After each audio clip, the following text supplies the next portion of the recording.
The idea today is to actually take you, bridge the gap between you and the apprenticeship system which is available in our country, and how we can benefit through the apprenticeship model.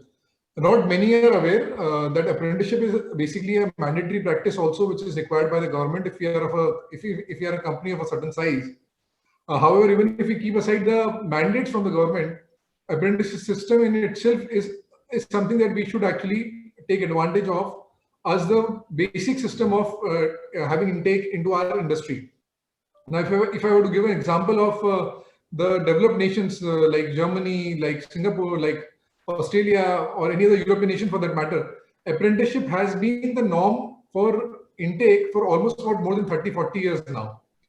It's not that India was not having apprenticeship scheme earlier or apprenticeship system earlier.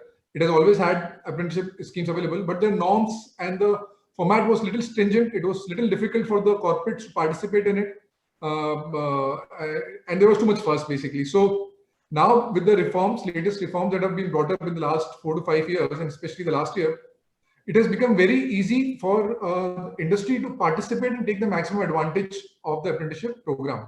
And that's the whole idea that we want to bring to your knowledge today, that how you can take advantage of this beautiful scheme which is there, which helps us in the overall growth of the industry.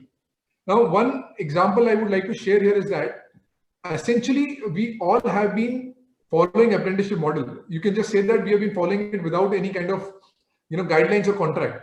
If you would see in our industry, we always take freshers in, who are trained on different job roles, and they are trained on a module which the supervisor would probably teach him, or he would learn by the overall teams which are there and peers who are there. He would learn accordingly. But there's no structure to that. Some companies have it, but most of the sector, if I can say, I can generalize and I can say that there is no structure to the intake that we do and the training that we do for those freshers who are there joining the industry. Now, with apprenticeship, what is happening is that this informal apprenticeship that we were carrying on, or we were doing, in an unstructured manner, that gets very much organized and very much structured. So, so this is what we are trying to do today, and that's what we're trying to share with you, so that you can take advantage of this part. To just highlight what is apprenticeship done, for the developed nations, and how they have been able to take advantage of the same. There's a small video of German VET model, which kind of highlights on the vocational education training and also on the apprenticeship system, how they're using it. So this is not exactly the replica of what we are trying to do, but still it will give you a picture of, if we are doing this thing properly, what can be achieved and how much advantage it can bring to our overall industry in terms of the right kind of manpower. So I would just want the team to play the video. Devesh, if you can play that. Yeah, sure.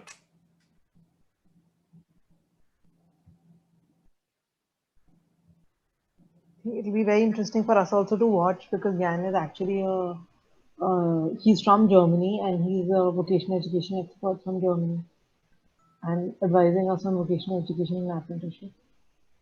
Germany has had a strong economy and business landscape for many years now. This is the case for both big corporations and SMEs, including skilled craft trade businesses. One of the most important foundations for this success is the continual training of skilled workers in the German dual VET system. The system is so called because young people are trained in a two-track system after they have finished school.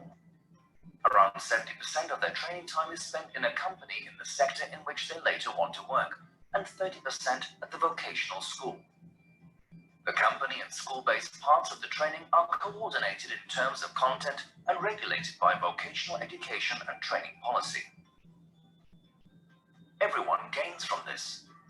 The trainees are able to orient themselves with clearly defined training standards. They learn occupations both in theory and by simulation, and parallel to the workplace in real operational practice. Training and training qualifications are recognized by the state, economy, and society throughout the country. The foundation for professional and economic success is thus laid. Since their training, the employers themselves are able to ensure that they always have enough skilled workers at hand. They are also able to partially adapt the training content to the needs of their company. Last but not least, dual vocational education and training is advantageous for the German state and society as a whole. In short, there are many winners in dual vocational education and training made in Germany. But how exactly does dual vocational education and training work? It enjoys a secure position in the German VET system between general education and the labour market, and is an alternative to university-level education and training. Before it begins, the adolescents decide on one of the approximately 330 recognized training occupations. Not all occupations enjoy the same demand, however. Those who inform themselves in advance avoid learning what everybody else learns, and may therefore also discover the occupation that really speaks to them. The companies advertise their open training places, and the trainees acquaint themselves with potential companies and the training they provide. They apply to the company that they find the most appealing, and if the application is successful, conclude a training contract. The training contract defines the most crucial details of the training: duration, the learning content schedule, the training remuneration, that is, the trainee's wage, and holiday entitlements. The majority of this context is regulated by law. Training can now begin. The trainee will learn on set weekdays at the vocational school and at the company. While primarily general and basic specialist knowledge is taught at the vocational school, specific work steps are learned under real working conditions at the company. Their work is usually already integrated in real operational processes. After the training period stipulated for the respective occupational profile, the final examination follows, in which the trainees must prove their skills. Organized by the respective chamber, representatives of the employer and employee, as well as state vocational school teachers, are involved in the examination as members of the examination board. The training certificate is awarded if the examination is passed. Many doors are now open to the fully trained. They can work in the occupation in which they trained. 2/3 even remain at their training company. Some add to their skills with a continuing education program, while others change to another profession. At present, almost half of all adolescents of school-leaving age, more than 500,000 in total, complete dual vocational education and training. Almost all of them work in the occupation they trained in. Only very few are without a position after training. More than 400,000 German companies actively provide training, and around 2/3 of them take on their trainees at the end. The dual vocational education and training system has a long-standing history in Germany and is being continuously improved. Each occupational profile has been and is being continually adapted to meet changing societal and professional demands. A well-attuned and reliable system such as this is based on the cooperation between reliable partners in a binding legal framework. This framework is defined by a German legislature. It finances, oversees, and inspects the public vocational school system. The Vocational Training Act regulates all aspects that are not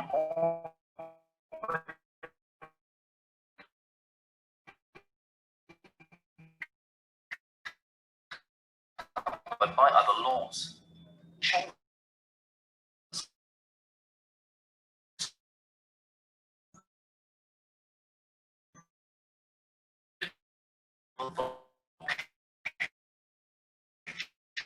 Education and training. It has partners, that is, implement the examination board, the results too. Besides the state as legislator and the social partners, the chambers also play a crucial role. As the competent authorities, they advise, test, and qualify the companies providing training and their training personnel. They also organize the final examinations for individual occupations. All of them are working on the further development of standards in order to equip the training system for the future. They additionally provide diverse information for the young people who want to orient themselves before deciding on a training program.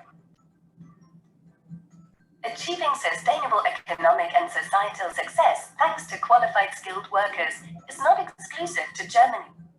In an adapted form, other countries can use the principles of the German dual vocational and educational training system as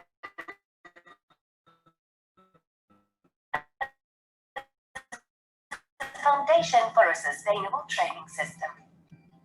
Cooperation between politics, economy,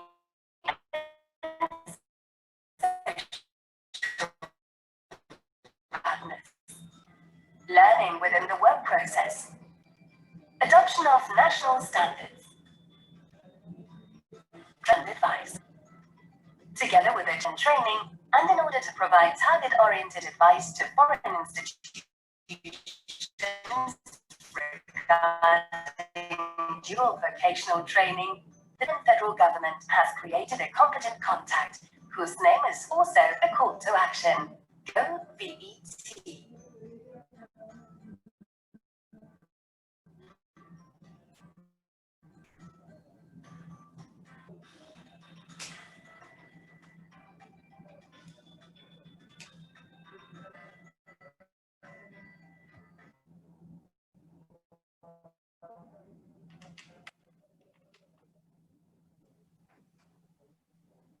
Yeah, over to you, Shrikant. Yeah, so from we have Mr. Jan Eben, who is the senior head at the apprenticeship division in the National Skill Development Corporation. So incidentally, he's also from Germany, so he'll be able to share a few more light about the dual VET system. Also talk about the framework of the apprenticeship and also specific focus, I think, on the informal sector, which will be very relevant to our sector. So over to you, Jan. Yeah, thank you so much, and I'm so pleased that you're showing this nice little video.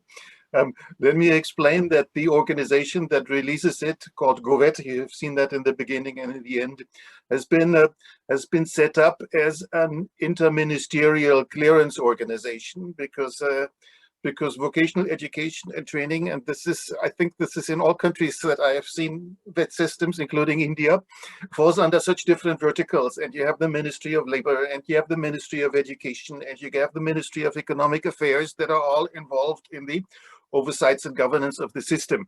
And in order to increase the coordination between these and also to represent the German VET system with one voice internationally, they have set up this organization that is called GOVET, and they actually have a small office in Delhi.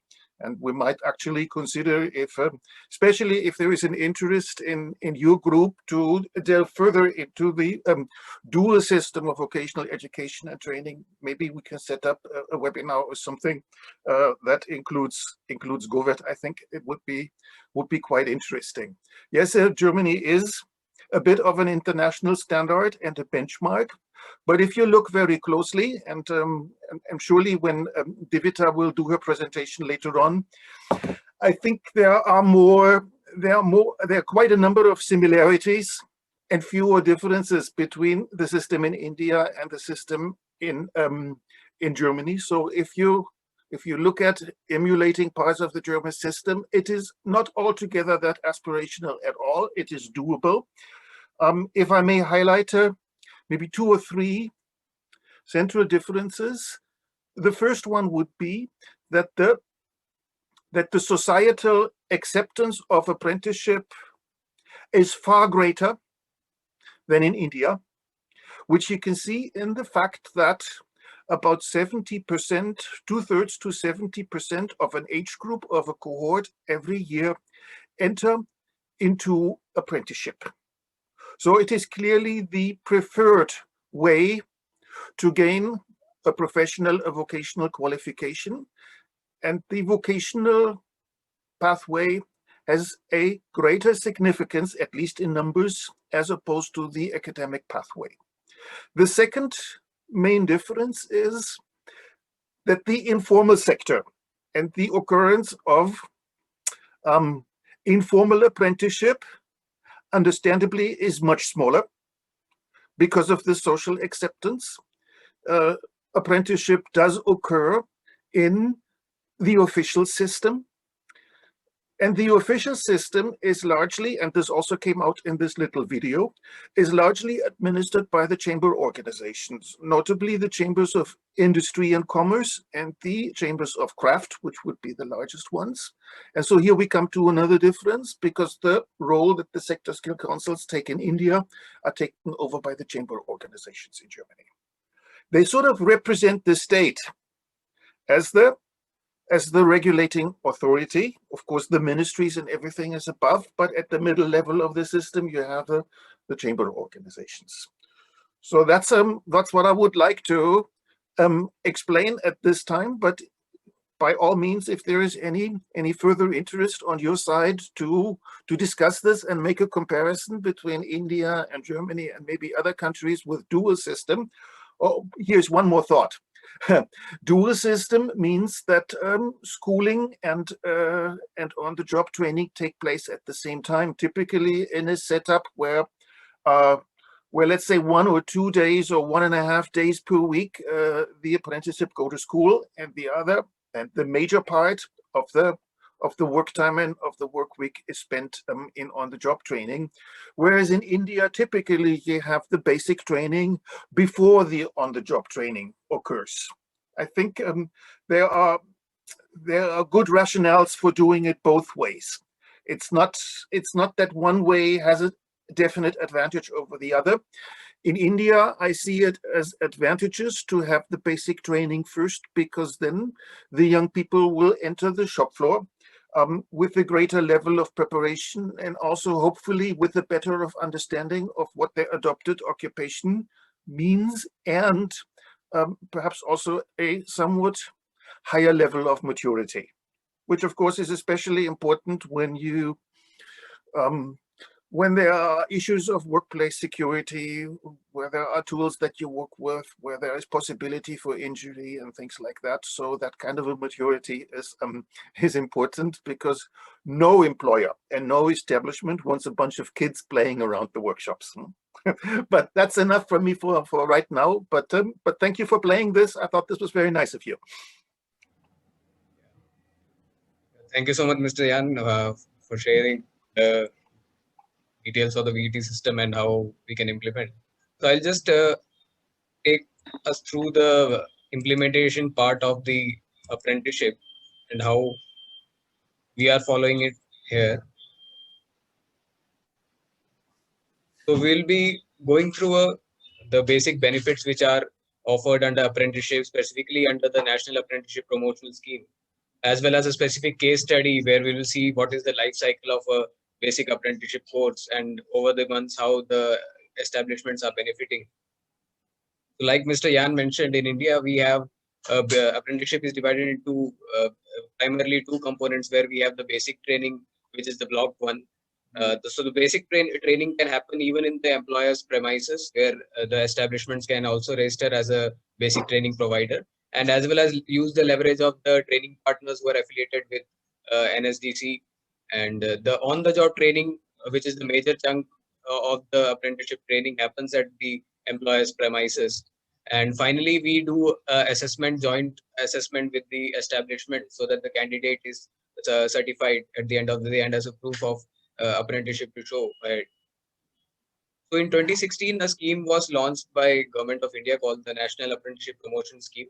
So the scheme primarily targets to incentivize the employers in 2 components. One is the basic training cost, which is covered, where the government pays up to 7,500 rupees for up to 3 months or 500 hours of training. And secondly, the stipend reimbursement component, where up to 25% of the stipend which is paid by the employer, up to a maximum of 1,500 per month, is reimbursement when the establishment opts for the NAPS program.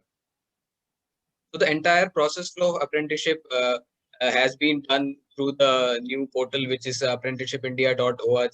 So the erstwhile paperwork and all the physical formalities have been done away with, and the entire process from registration, course selection, searching the candidates, signing a digitally signed contract, engaging with third-party aggregators, conducting the basic training and OJT, and from till the assessment stage, everything happens on the online portal and very easy to use for the establishments. So for the NAPS program, we have so far developed these 4 courses, and there are 18 more job roles which are available with us. So for the NAPS program, we have to keep in mind that the job roles should be NSQC cleared. So NSQC is under Ministry of Skill Development and Entrepreneurship. So only the courses which are NSQC cleared can be included under NAPS. So the industry can go through the 22 overall qualification packs which FFFC has developed. Let us know of the selected job roles, and we can create the apprenticeship curriculum, and they can start with enrolling the apprentices. So this is the certificate template which is generated after the assessment process. So as far as the assessment is concerned, the theory component, FFFC conducts the assessment, and for the practical component, the supervisor of the establishment conducts the assessment. So here we are showing 3 case studies where we are if we see the leftmost column, these are the categories of apprentices which are there, and in the second column is the minimum prescribed stipend which the government has mandated. This is the minimum amount of stipend which has to be paid as per the educational qualification of the apprentice. So in the case 1, we are taking a case of where an establishment has 40 employees. In the case 2, we are taking a case where establishment has 200 employees, and the case 3 for 1,000 employees. Apprentices can be enrolled to a band up to a band of 10% of the overall employees. So here we can consider that the number of employees includes the contractual employees also, and we can see the 2 components where the reimbursement of the stipend as well as the basic training cost which is given to the employers. So we'll take one case study example and delve into it further. So we can take the case of 40 employees, and we consider the apprentice category as school pass outs. So here the minimum stipend rate is 5,000 per month. The course we have selected for this example is assembler modular furniture, for which the basic training duration is roughly 2 months, and the on-the-job training duration is roughly for 7 months. So we can see in the table how the 9 months the apprenticeship cycle is being taking place, and how the basic training cost is being reimbursed, and how on a monthly basis the stipend reimbursement is being paid to the establishment. So here we have to consider the stipend reimbursement is made or can be claimed via the portal quarterly. So the establishments can raise a request for claims of the stipend reimbursement. So to summarize it, like we showed in the earlier impact, in this case, we are taking the case of a graduate apprentice whose minimum stipend will be 9,000 per month. So we know that right now the way the industry intakes the freshers is that they have to pay the minimum wages to the freshers, induce some cost in the basic training as well. They have to pay PF and ESI in the existing model, but through the apprenticeship program, they will have the benefit of that PF ESI is not a mandate. The per person training cost is very much less, and over a period of time, the apprentices become more productive, and it is a formalized form of training. And as we know that as per the Apprenticeship Act 1992, it is a part of a compliance where establishments having more than 30 employees are mandated to conduct the apprenticeship. So compliance is covered. It is a formalized form of training, and there is a certification in the end. So the career path is laid for the candidate, especially for those whom we consider have attended the short-term training courses. For them, it is a direct entry into the on-the-job training module where the basic training criteria is exempt. So this was a brief about the apprenticeship program and case study which we saw. So now I would like to welcome representatives from our industry partner, Nursi Group. So they had enrolled apprentices in our pilot phase. They had helped us in the curriculum development, and they would like to share a few case studies or success stories of the candidates who have benefited from this program, and also a perspective of an employer who has actively participated in the apprenticeship program. Over to you, Priyanka. Thank you, Shishikant. Hello, this is Priyanka from Nasi. And we are, if I'm talking about our company, we are topmost fit out service provider, interior fit out service provider. I just need to share a small PPT with you all, to share some experience under the NAP portal. So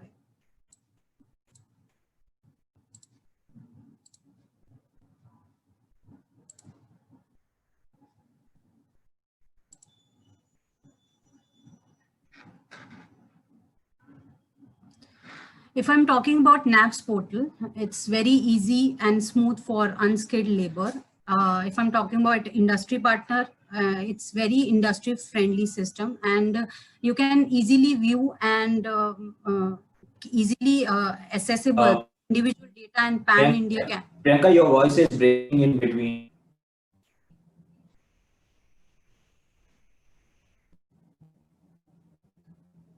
Am I audible now? Yeah, it's better now. Yeah.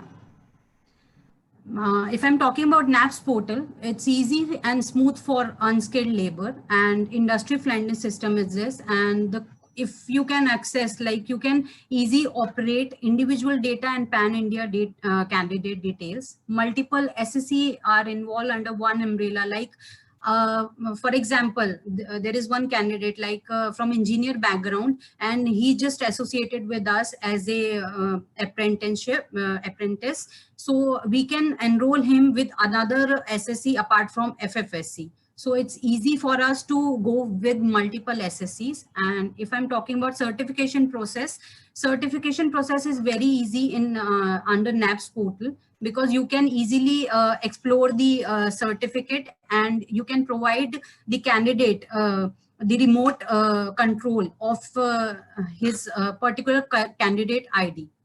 Stipend can claim on quarterly basis. You can like claim the claim stipends as an industry partner on the portal itself. The NERSI, if I'm talking about, NERSI is having 5 courses as of now: lead wooden carpenter, and lead assembler modular furniture, assembler modular furniture, and lead interior designer. This is the best source which we from which we can resource our candidates. Like we have done Rozgar Mela under NAPS portal for carpenter, for supervisor, for assistant carpenters, for helpers. So under this, I just need to share some photographs. ये हमने भागलपुर बिहार में रोजगार मेला किया था, where like हमारे जो CM हैं उन्होंने हमारा स्टॉल विजिट किया था, एंड और बहुत सारे ऑफिशियल्स जो थे वहाँ के, वो हमारे स्टॉल्स पर विजिट करने आए थे. तो it's a very good opportunity for the industry to explore and to enhance their experience through this रोजगार मेला. This is we have done रोजगार मेला in बीकानेर राजस्थान, जहां पर फिर से हमारे साथ काफी सारे ऑफिशियल्स जुड़े. हमने उन्हें ट्रेनिंग दी, स्टूडेंट्स को हमने ट्रेनिंग प्रोवाइड की, स्टूडेंट्स को हमने बताया कि हमारी मशीन्स हम कैसे ऑपरेट करते हैं, एक लेमैन कारपेंटर कैसे एक एडवांस मशीन को ऑपरेट कर सकता है, जिसे डिजाइनिंग की नॉलेज नहीं होती है, they are not that well educated. And जो हमने वर्क किया अंडर नैप्स, उसके लिए हमारे जो एमडी हैं उन्हें कौशल सारथी का अवार्ड भी दिया गया था in Bikaner itself. If I am talking about benefit to industry partner, आपको एज ए इंडस्ट्री पार्टनर आपको कोई लीगल ऑब्लिगेशंस नहीं आते, कोई लाइबिलिटी नहीं होती, लाइक ESI, PF, PT. आप जब OGT देते हैं, ऑन जॉब ट्रेनिंग देते हैं to the particular candidate, you can go for economical stipends. Like आपको जो मार्केट में जो सिनेरियो रहता है सैलरी पैकेज का, वो आपको नहीं देना रहता है. एज ए इंडस्ट्री पार्टनर आप उनको एक इकोनॉमिकल, लाइक फॉर एग्जांपल आप जैसे if I am talking about engineer person, तो इंजीनियर पर्सन को आप एक नॉर्मल पैकेज पर भी अप्रेंटिसशिप आप अपॉइंट कर सकते हैं. एंड ट्रेनिंग और जो कारपेंटर्स की ट्रेनिंग रहती है वो आप पोस्ट ऑर्गेनाइजेशन में कैसे होगी, उसके बारे में आप उनको पूरी डिटेल्स बता सकते हैं, और किस मशीन्स पे होंगी, उनको मशीन का एक्सपीरियंस हो जाता है. एक्चुअल पे जो गवर्नमेंट नॉर्म्स के अकॉर्डिंग है, that is lesser than the actual pay of, like stipends is lesser than actual pay of organisation. If I'm talking about enroll and appointment on NAP portal, you can easily registered, enroll and appoint the candidates. आपको कोई boundary नहीं रहती है sourcing of data की. आपके पास ample of data रहता है pan India का, जहां पर आप सब को देख सकते हैं, कौन से जॉब रोल हैं, कौन सी एसएससी हमारे साथ इन्वॉल्व है, उनका आप पूरा डेटा वहां पर सर्च आउट करके अपने अकॉर्डिंगली कैंडिडेट को अपॉइंट कर सकते हैं एंड उन्हें टारगेट कर सकते हैं। इंडस्ट्री पार्टनर को रोजगार मेला एंड एसएससी एंड एनएसडीसी के थ्रू जो किए जाते हैं रोजगार मेला, उनके थ्रू आप बल्क डेटा कलेक्ट भी कर सकते हैं।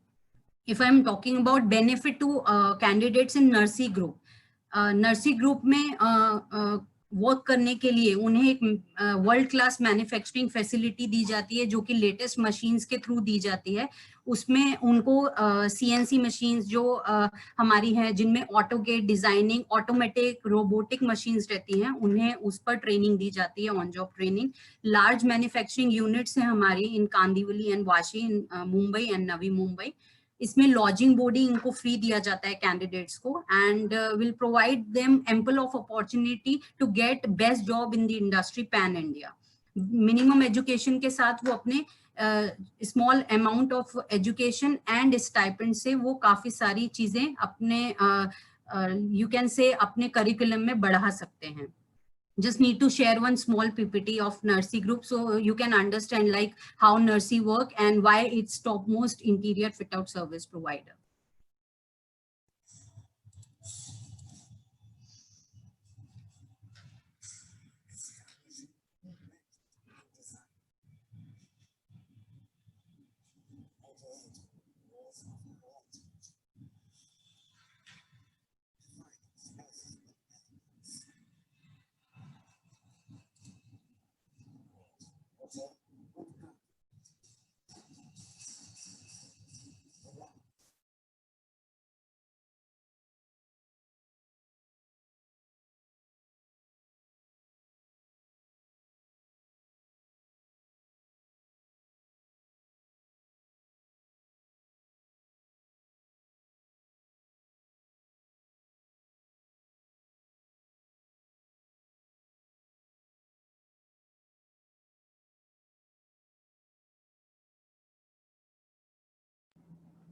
Priyanka, there is no voice from in the video.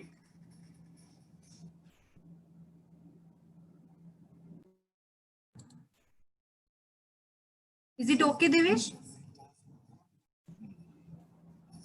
It's yeah, it's better, but it's breaking in between. But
I hope you can understand why I said that topmost interior fit out service provider. Now I just need to share some candidate testimonials. They are associated with since 1 year and as a apprentice, and they are under job role of assistant carpenter, wooden furniture, under our in our Nursi plant, Mumbai.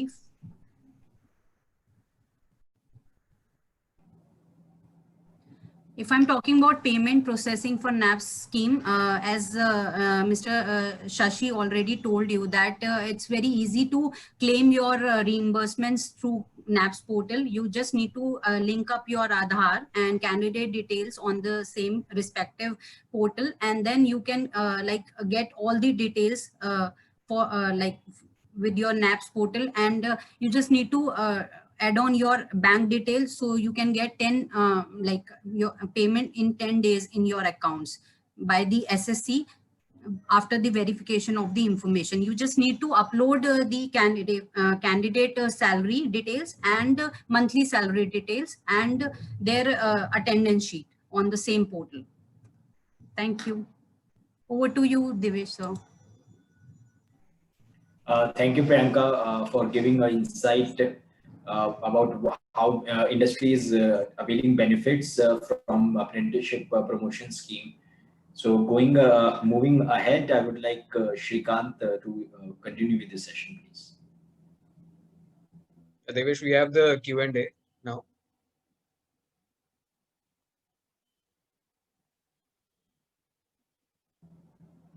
Okay. So I expect the session is quite knowledge sharing, and it brings a lot of insight about how apprenticeship model is going in India and how industry can avail benefits out of it. So we would like to address the queries from all the participants so that we can get them solved over here and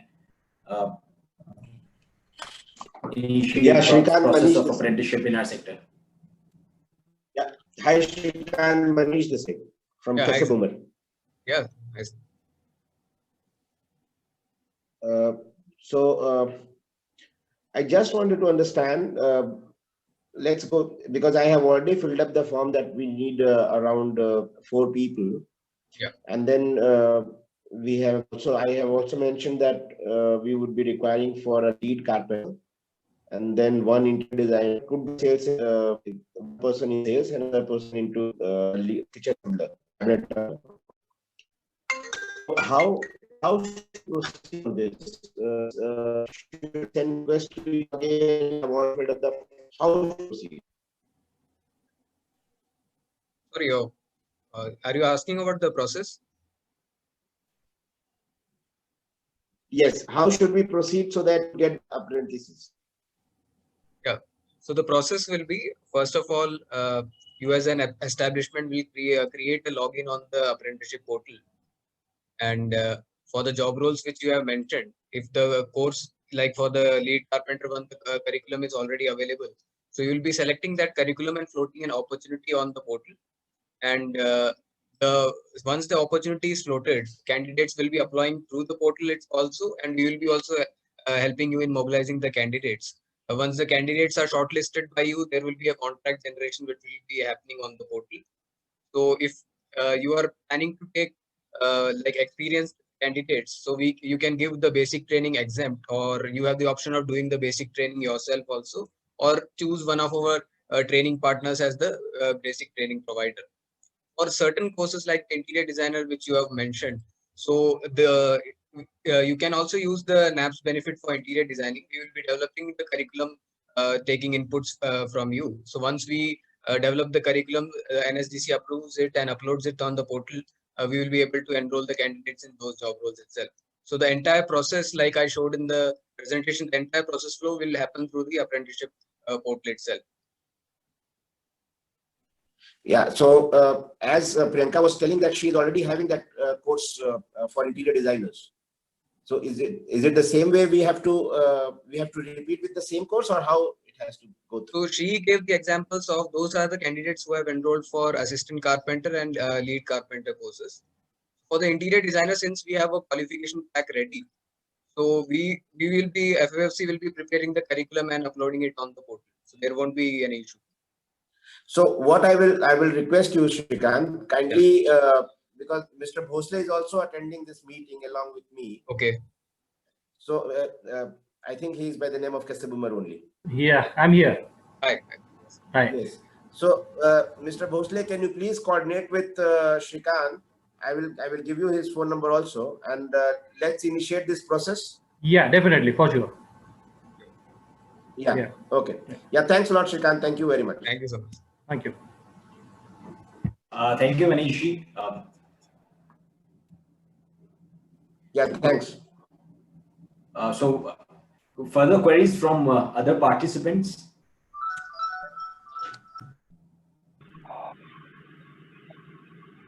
Yeah, hello Devesh, good evening. Good evening. Good evening. Yeah, I'm Narendra Singh from Onama Group. Am I audible?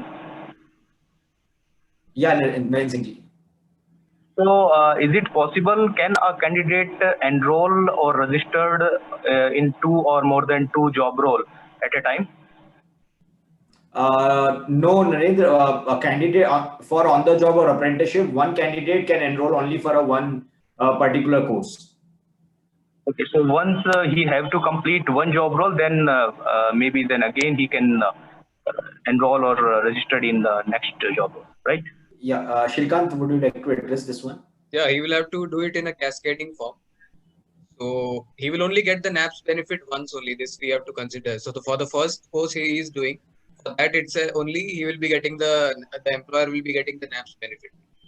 So once one OJT is complete, he can then apply for the second course, given that he fulfills the criteria of the second course itself. So there are entry criteria which we have mentioned in the courses. So there may be some experience or if it's a parallel course, he can do one after the other. It's not together, he cannot do. Okay, thank you. Okay. Hi, Shrikant and Devesh. This is Vinod from Andhra Pradesh. Am I audible to you? Yeah, Vinodji, you are audible. But please be a bit louder because. Yeah, just a moment. So, am I audible to you right now? Yeah, Vinodji. Actually, I just want to find out. You have mentioned some courses regarding the training, right? Are there other courses which are like default courses, or can the courses? I mean, if there is some kind of new technology developing, or if something has been to be mentioned in kind of woodworking, like there has been no course I see like kind of preservation and of wood or something. Hello. Yeah. You are on. Yeah, please go ahead. Yeah, actually, like, can we do we get any chance so that we can train people in making them knowledgeable about in preserving the wood and drying the wood. There has been new technologies emerging right now. So Shrikant. Yeah, so we actually have it's a very valid question. So we have already done an exercise with our industry partner, which is AIPL, called Ajit Industries Private Limited. So they had a unique job role which they wanted for like a converting machine, a machine operator. So under the new provision of optional trade, there is a provision that industry can recommend certain courses or certain job roles which are applicable to very specific cases or very particularly to their use case scenario. So like you mentioned, any new course which industry feels, the FFFC handholds them, and under optional trades, we can create a new course. But we have to keep in mind that for those courses which we are doing in a special cases, those are not covered under NAPS. They are covered under non-NAPS courses. But under non-NAPS, the industry has the full flexibility to design any course which is valid. Okay. The thing is that mainly I see, I mean, most of the, industry goes with modular furniture thing. But when we compare with the hardwood working or really wooden furniture working, we need to treat the wood and make suitable and preserve the wood. So I had actually went for an training session in IWST Bangalore. So they just gave a training to take steps how we need to preserve the wood, or at what temperature we need to dry the wood, and that is the basic thing which we have to follow before processing the wood. So it is like we need to maintain the quality of the wood, or this is somewhat very much different from modular wood, because modular wood is already the raw material is ready-made available. Yeah. But when we are looking into hardwood, we should take care from the raw material itself. So, but when such Vinod, I would like to answer that question for you. So apparently, I just take you a little back to how the standards are being made, or how the job roles that we are looking at, or the content that we're looking at, the curriculums that we're looking at, how are these being made and formulated? Because that would be very important to understand how we will be able to take the benefit of this particular program or not. Now, there are two ways. Essentially, what the Skill Council does is that they identify the overall job roles which exist in the ecosystem. In our case, it would be furniture, fittings, and interiors, all the segment, whatever job roles exist here. Now, based on the skill gap study, the surveys which have been conducted, the industry feedback that we get, we shortlist job roles which are more in demand and which can actually provide employment, apprenticeship, or training opportunities for that matter. Okay, so if you see the 22 job roles which have been developed, those job roles have been developed in those light. Okay, now this is so far the development of these job roles, or considering of these job roles for the training purposes concerned. Now, answering your question specifically, so far these job roles that you're talking about, wood preservation or wood examination probably, or checking the quality of the wood and all, nothing much has been developed on that front. So as an industry partner, when you give a feedback that yes, this is important and there is a possibility, because I understand that you represent the you represent IWST part. Yes. Right. So you're aware there is a wood enterprise group also which is there. Yeah. Which represents a larger segment and a larger audience. So when they represent and they say that yes, we want these kind of job roles also to be developed because there's a huge scope for people to get trained in that, or scope for people to get employed in that front, we can take up those job roles, we can develop it. Okay. So when this is developed, it would be added to this 22 job role list that we have. Similarly, it would be added as another job role. So this is one first part of the the question or the query that you had. I have answered that first part of it. Now, how do we use these job roles which are being developed? Okay, for apprenticeship. Okay. So when we use these job roles which are already developed for apprenticeship, then you can use them under the NAPS program, under which some certain benefits are provided by the government to the employer and to the candidate as well. Okay. But when we use, apart from these job roles which are there, we have an option that we can use other job roles also. Let's say right now only you say that no, I want to use and I want to take apprenticeship on a job role which talks about wood examiner, or it talks about preservations. Wood preservation probably for that matter. In that case, we also have an option that we can develop an optional trade. Under optional trade, we can develop, let's say, wood preserver, and we can develop a curriculum for that. We can send that curriculum to the concerned department for approval, and based on that, we can take people on roll as apprentice. So what would happen in that case is that you would be still able to fulfill your requirement of having the right kind of people as apprentice and train them. But only difference would be that you would not be able to take advantage of the NAPS program. Okay. However, now coming to the third part of it, connect. However, in case if this if this job role or if this curriculum that you talked about, wood preserver, has a larger demand, and we are able to collate that in the period of next 6 months to 1 year, what we would be able to do is that we would be able to present this case and say, let's develop a job role full-fledged on this particular wood preserver category. Okay. So year later, probably, or whenever it is developed, from that time onward, it can be used as a NAPS, under the NAPS benefit also. I hope that answers the query. Yes, exactly. Yeah. Exactly. Yeah, Rahul. Understand. Rahul. Yeah, I think NSDC team has a small presentation about the informal sector. If we have the, Please. Right. So if somebody can just allow me to share the screen, it says host has disabled attendee screen sharing. We'll run through it very quickly, and Jan will basically just talk about the policy issues around. Can you allow Divita to share? Yeah, I think we are done. Yeah.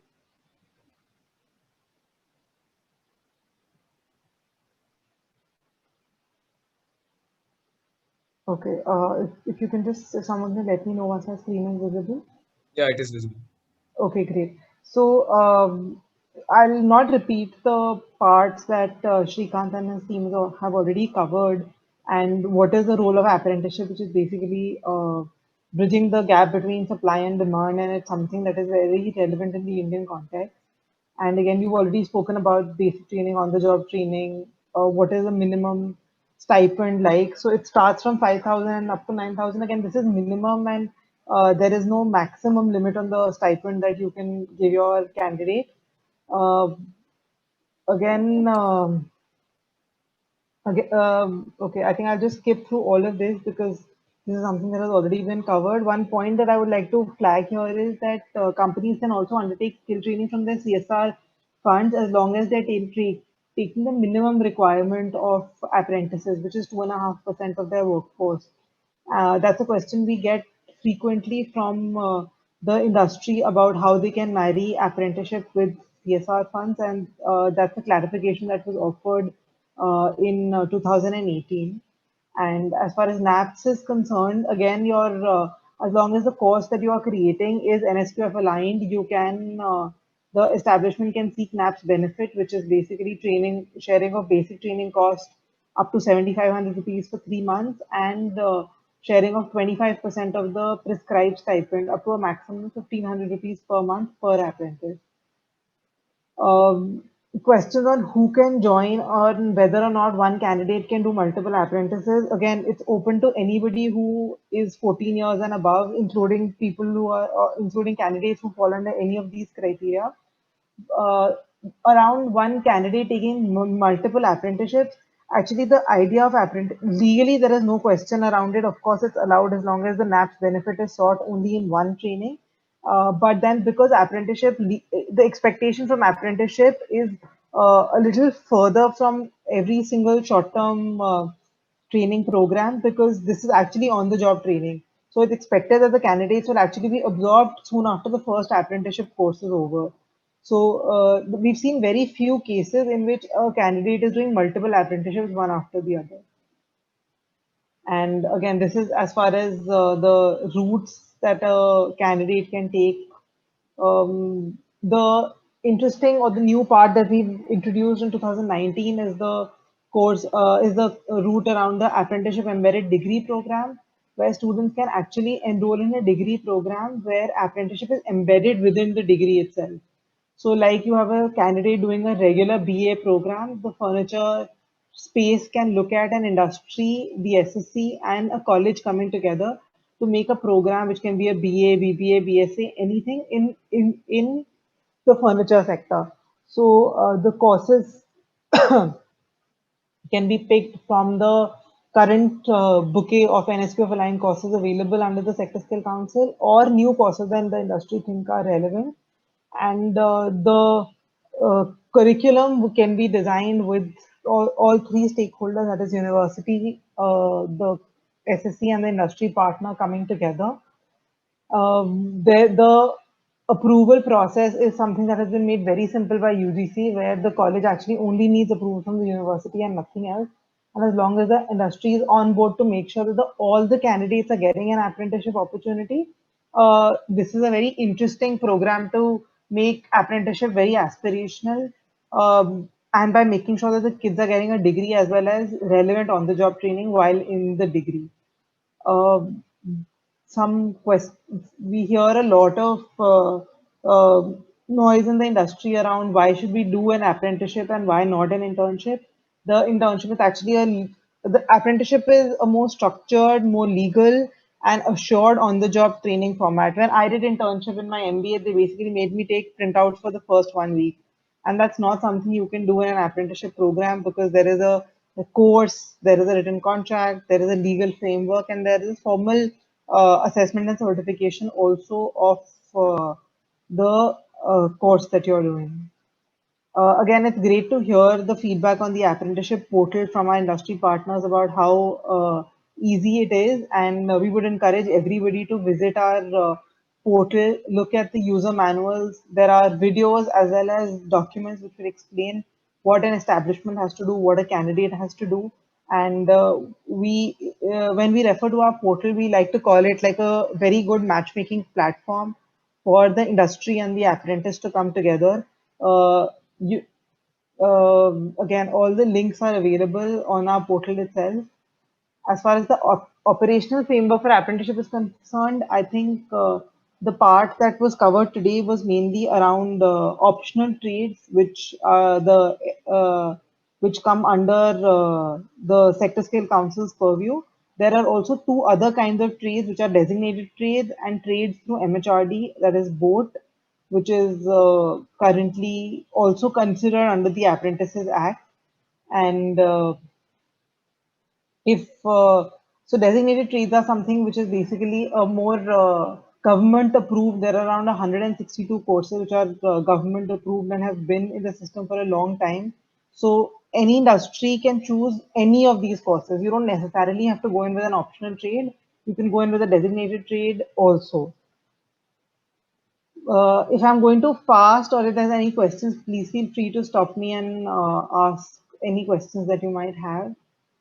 As far as the appropriate authority for apprenticeship is concerned, the industry will actually fall under different authorities depending on its jurisdiction.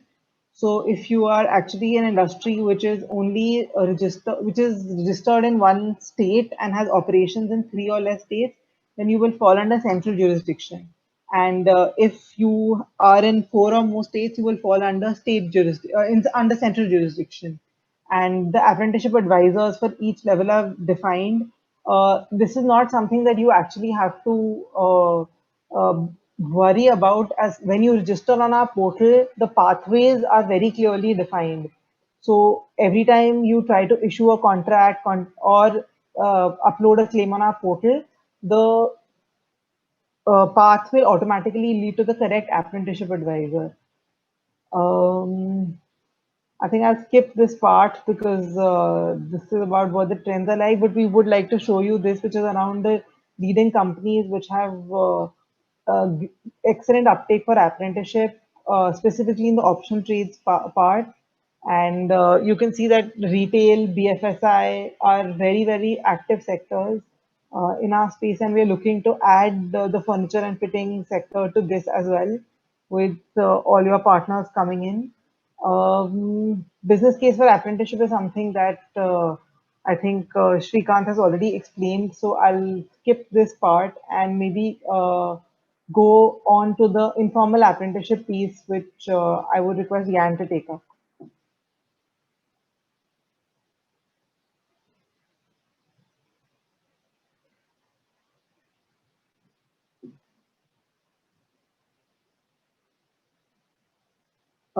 Jan, are you there? Jan, you are muted. Okay, now I got it. And I should be audible now. The presentations that we've had so far on the technical details were very good, and I think they've highlight that there are 3 kinds of advantages of apprenticeship. And the first one is the cost advantage, because NAPS and to a lesser extent CSR allows for a reimbursement of the cost. And then there is a flexibility advantage, because optional trades allows training to be designed to the need of the establishment.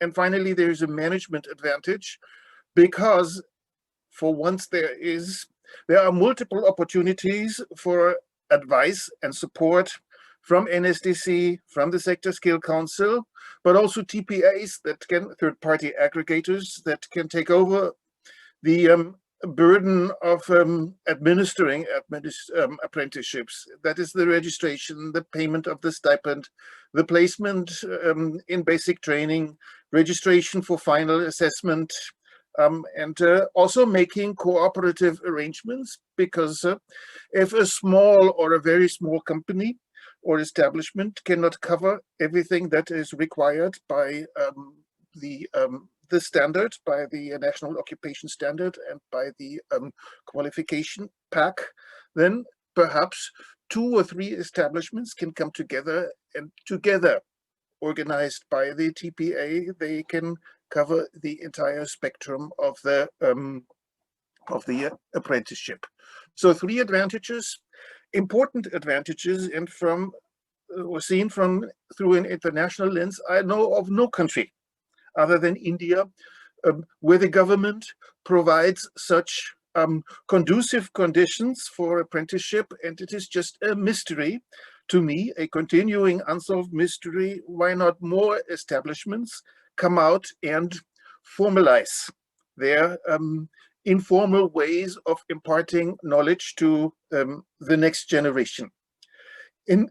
When it comes down to the practical differences between formal and informal apprenticing, there are basically 4 elements, and then you see that the gap is not so large to bridge because there is no basic training, there is no final assessment at the end, no formal final assessment, and to the disadvantage of the establishment that informally apprentices, NAPS is not available, and the TPA services are also not available.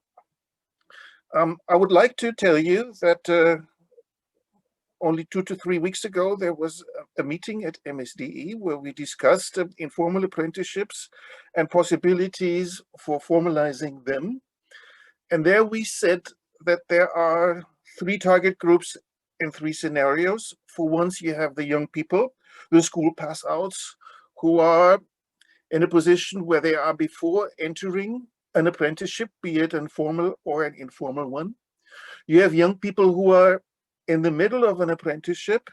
And thirdly, you have the experienced workers who have learned their skills informally, but their skills are the same or even better as if they had gone through a formal apprenticeships. And we have 3 targets groups here in these three scenarios, and they require different pathways to acquire a formal qualification.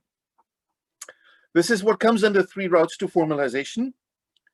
Information and incentivation is required to persuade the freshers and the establishment to enter and register an apprenticeship contract under optional trades.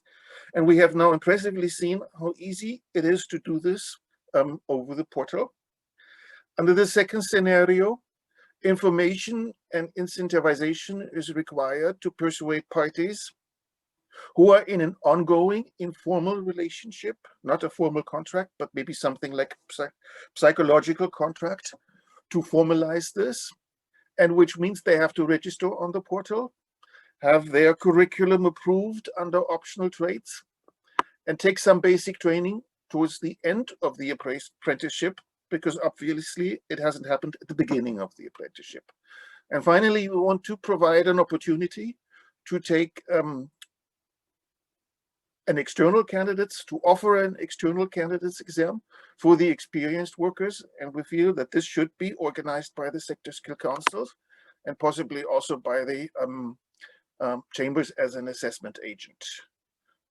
This would of course be similar to RPL, recognition of prior learning.